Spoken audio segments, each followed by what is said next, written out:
All right, so picture this. A long, long time ago, the entire animal kingdom was on the brink of chaos. A massive war was brewing between the birds and the beasts, and, well, it looked like everyone was going to have to get involved. And that brings up a really tricky question, right? In a situation where everyone has to choose a side, what happens if you try to choose both? Or maybe, neither? It's a dangerous game to play. And we're not talking about small skirmishes here. These armies were huge. You had every single bird that could fly on one side. Think sparrows all the way up to these massive eagles. And facing them, every creature that walked, crawled, or galloped.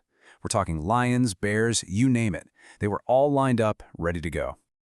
But then there was this one animal that just didn't quite fit in either category. The bat. I mean, is it a beast? Is it a bird? This whole situation put the bat in a really weird, kind of tough position. So here's the thing with the bat. She had fur, like a beast, sure, but she also had wings and could fly just like a bird. It was confusing for everybody. And you know what? The bat started to think, maybe I can use this confusion to my advantage. So she came up with this clever plan.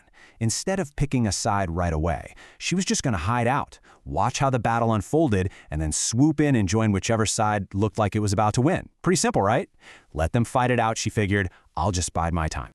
Okay, so she tucks herself away in the shadows of a dark cave. And as the sun comes up, bam! The two armies just crash into each other. You have the morning birds coming in first, singing their songs, followed by lines of hawks and eagles. The beasts roared back, led by this huge old lion. The scene was just total chaos, an absolute explosion of feathers and fur. An eagle swoops down and grabs a ferret. An ape just swats a duck right out of the air.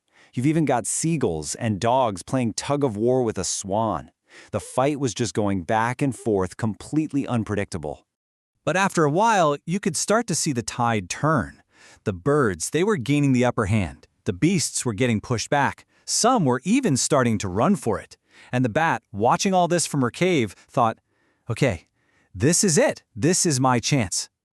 So she flies out to this tree where some birds are talking strategy, and she's acting all tired like she's been fighting the whole time. A hawk eyes her suspiciously, so the bat just bursts into song. It went something like this. A bat's not a mammal, friend. It's a bird. Do I look like I live on the ground? Got these wings. I'm flying around. And she keeps going, the beasts are all on the ground to stay. I'm up in the air just so away. Oh, a bat's not a mammal, haven't you heard? The birds kind of look at each other, not sure what to make of it, but then an old owl looks at her wings and just says, well, I guess she is a bird. And just like that, they welcomed her into the flock. The birds won the day, and the bat was right there celebrating with them. But then she overheard some of them whispering. They were saying the fight tomorrow was going to be a whole lot tougher.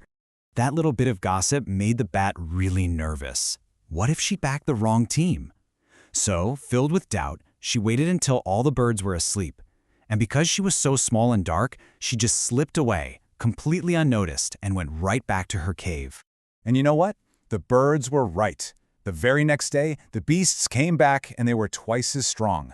As the battle raged on, it became pretty obvious who was going to win this round. It was the beasts, for sure. So what does the bat do? She flies right over to a group of beasts. A panther starts to get aggressive, but she launches into a whole new song. This time it's, a bat's not a bird, friend, it's a mammal. Do I look like I'm rocking a beak? Flying south when it's cold for a week? She tells them, use your eyes. I ain't got one feather. I flap my wings, man. They look like leather. A bat's not a bird? Well, haven't you heard? And honestly, it was a pretty good argument. The panther still looked suspicious, but the other beasts, they were totally buying it. They were so convinced, in fact, that the mice started calling her their long-lost cousin and invited her to come celebrate with them. The bat's plan? It worked. Again. And that's pretty much how it went. The war raged on, and the bat just kept switching sides. If the birds were winning, she was a bird. If the beasts had the upper hand, yep, she was a beast. Back and forth she went, always siding with whoever was on top that day. But then, something happened that no one saw coming.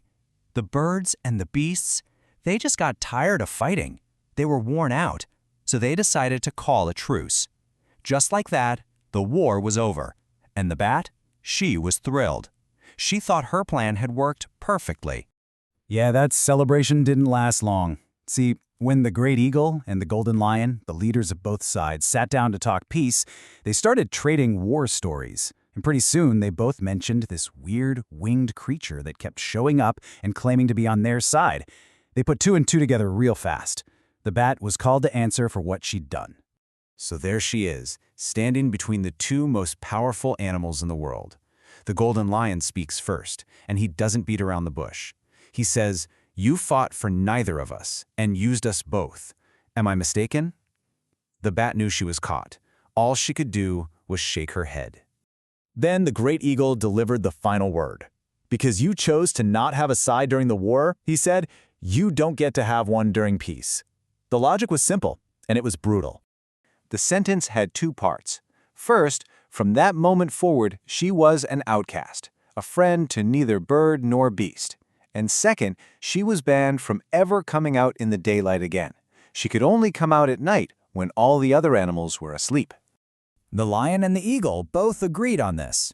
And that's the story of why, even today, bats live hidden away in caves. They only come out at night to hunt in the moonlight, forever living apart from all the animals who get to enjoy the sun.